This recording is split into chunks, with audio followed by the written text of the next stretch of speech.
5 steps like warehouse order creation rule, WOCR in the short form we say. So this is if you want to pick some product from the randomly from the or specific area on the storage type.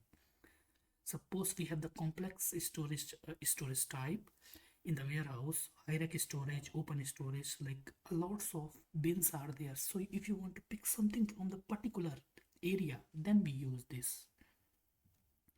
So it contains subsidiary like warehouse order. This for you can consider this is the parent. It contains warehouse orders. Okay, warehouse order contains warehouse task.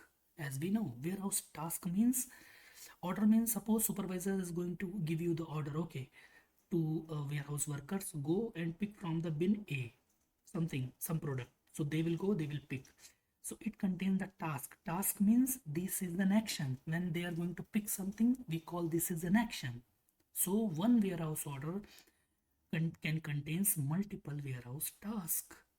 Task n number of tasks here I mentioned, or perform all type of activity in the warehouses and depend on business requirements. So for an example, we have the multiple bins, storage bins.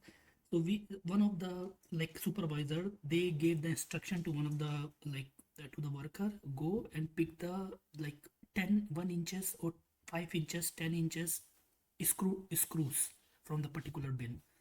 So first it comes under the warehouse order creation rule.